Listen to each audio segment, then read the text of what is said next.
देना तो वाजिब भी है, तो मिलकर कहिए अस्सलाम वालेकुम एवरीवन। आज सबसे पहले मैं बहुत बहुत शुक्रगुजार हूँ जाफरी साहब का कि उन्होंने मुझे इस प्रोग्राम में इनवाइट किया, और साथ ही साथ मैं आज यहाँ पर आकर बहुत खुश भी हूँ कि आप लोग साथ इस इवेंट को मैं जो एंजॉय कर रहा हूँ। और साथ साथ इस खुशी की एक और वजह भी है, वजह ये है कि मेरी नानी और परनानी दोनों ही गवर्नमेंट स्कूल्स की प्रिंसिपल थी, तो मेरी गवर्नमेंट स्कूल से एक बहुत अच्छी एसोसिएशन भी है। तो आज मैं आपको कहानी सुनाऊंगा अपने दोस्त पप्पू की, तो कहानी सुनना चाहेंगे? दोस्त है मेरा पप्पू निराला, हर साल उसी ने क्लास को इम्तिहानों में संभाला। फिर आया मौसम ऑनलाइन क्लास का निराला, कोई छीन लिया हम बच्चों के मुंह से निवाला। मेरी बहनों हम बच्चों का मीटर रह गया घूम, क्योंकि चल रहा है हर तरफ जूम।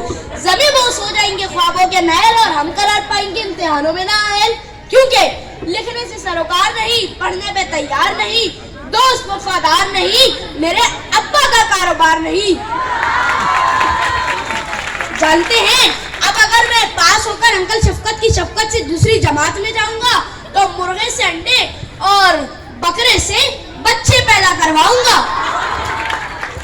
जी हाँ भाई, मुर्गे से अंडे और बकरे से बच्चे ही तो पैदा करवाऊंगा।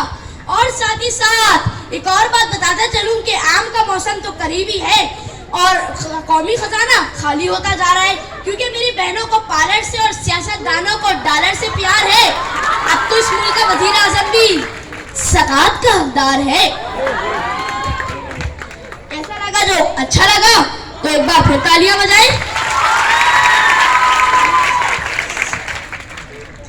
तो भाई वजीर आजम तो ज़कात के हकदार होंगे ही, क्योंकि औरतों को सियासतदानों से तो प्यार होता नहीं है, बल्कि औरतों को पार्लर से और सियासतदानों को डॉलर से प्यार है, जाहिर सी बात है। और साथ ही साथ एक और बात भी आपको बताता चलूं कि मेरा दोस्त पप्पू बड़ा ही निराला है, क्योंकि हर साल वही क्लास को इम्तिहानों में भी संभालता है। और साथ आज मैं आपको अपनी तरफ से गिफ्ट भी देना चाहूंगा। वो गिफ्ट है गोल सेटिंग का। अब आप पूछेंगे कि भाई ये गोल सेटिंग होती क्या है? तो गोल सेटिंग यानी